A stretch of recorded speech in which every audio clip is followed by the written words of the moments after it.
नमस्कार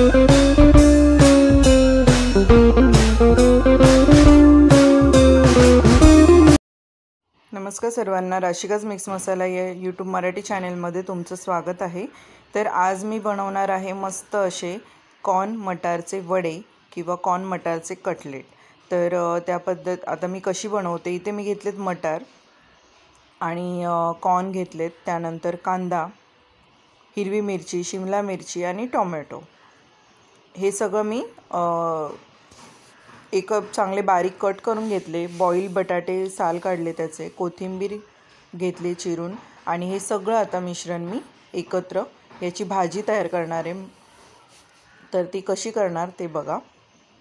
इथे मी कढई ठेवली, लोखंडाच्या कढईमध्ये मी बनवते। तर इथे मी कढई गरम करायला ठेवली, त्यात तेल टाकलं आणि त्यानंतर त्यात टाकले जिरं छान तडतडू द्यायचं आणि त्यानंतर यात मी टाकली हिरवी मिरची चांगली टाकून पहिली फ्राय करून घ्यायची, कारण त्याचा जो कच्चेपणा आहे हिरव्या मिरचीचा तो निघून गेला पाहिजे, त्यामुळे ती छान फ्राय करून घेतली अशा पद्धतीने। आणि खूप छान हे वडे तयार होतात हे कॉर्न मटारचे। जर तुमच्याकडे कॉर्न नसतील तर फक्त मटार टाकून याच पद्धतीने तुम्ही तयार केलं तरी चालेल, खूप छान टेस्टी बनतं। आणि त्यानंतर कांदा, शिमला मिरची, टोमॅटो हे सगळं एकत्र टाकून घेतलं मी आणि त्याची भाजी तयार करते। हे सगळं मिक्स करून घ्यायचं आहे। त्यानंतर यात अद्रक लसूणची पेस्ट टाकली, ती सुद्धा मी मिक्स करून घेतलं आणि हे शिजवणार नाही आहे मी, फक्त 2-3 मिनटं परतवून 2-3 मिनटं मी हे परतवून घेते। फक्त एक वाफ काढेल, पण जास्त वेळ शिजवणार नाही आहे, 5-10 मिनटं। तर इथे चवीनुसार मीठ टाकलं। चवीनुसार मीठ टाकल्यानंतर हे पुन्हा एकदा छान मिक्स करून घ्यायचं। कॉर्न आणि मटार टाकलेत मी आणि नंतर मीठ टाकलं। कॉर्न हे वाफवून घेतले होते मी, कारण वाफ काढून घेतली तर छान टेस्ट येते आणि मटार तर असेच टाकलेत, मटारला शिजायला वेळ लागत नाही, फक्त 2 मिनटं मी एक वाफ काढून घेतली आणि त्यानंतर वाफ काढल्यानंतर पुन्हा एकदा चांगलं मिक्स करून घ्यायचं एकदा।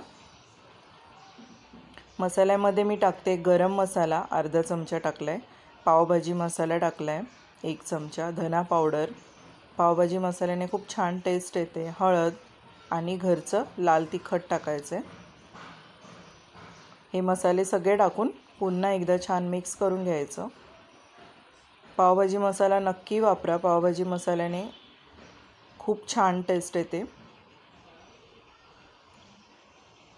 हे छान असं मिक्स करून घेतलं, पुन्हा एकदा सगळे मसाले परतवून घेतले।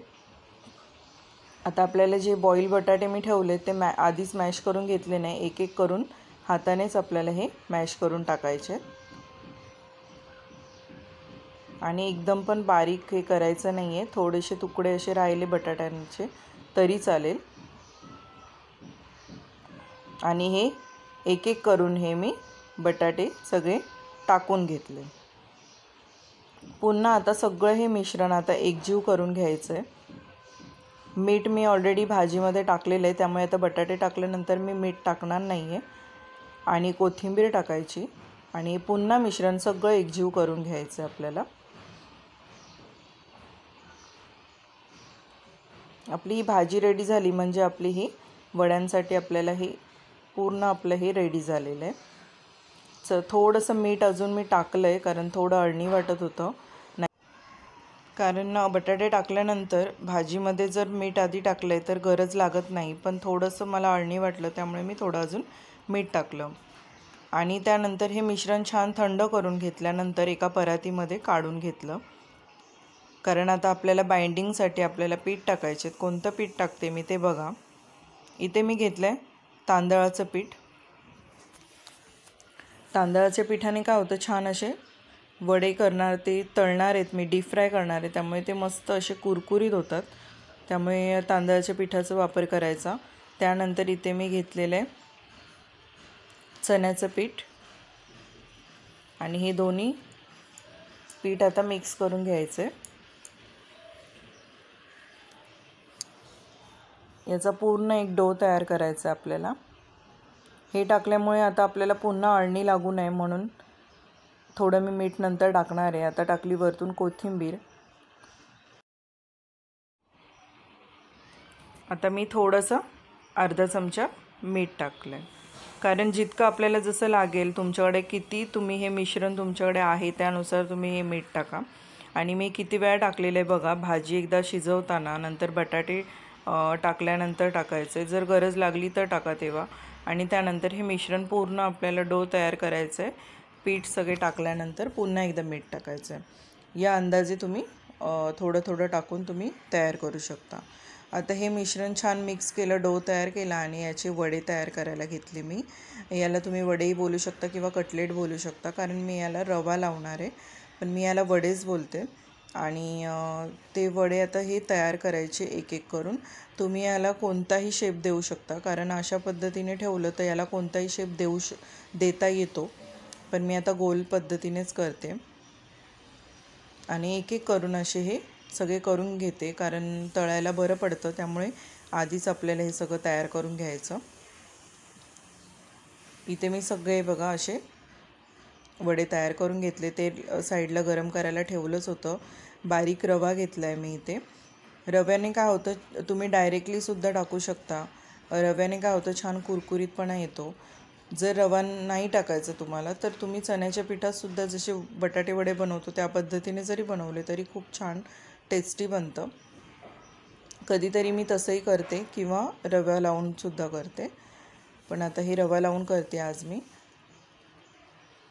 तर अशा पद्धतीने आता मी 2 टाकले आणि हे छान असे कुरकुरीत फ्राय होईपर्यंत तेलात तळून घ्यायचं. एकदम फास्ट फ्लेम पण करायचं नाही आपल्याला, मीडियम ठेवायचं, एकदम स्लोही ठेवायचं नाही आहे, मीडियम ठेवायचा आणि ते छान असे कुरकुरीत करून घ्यायचं.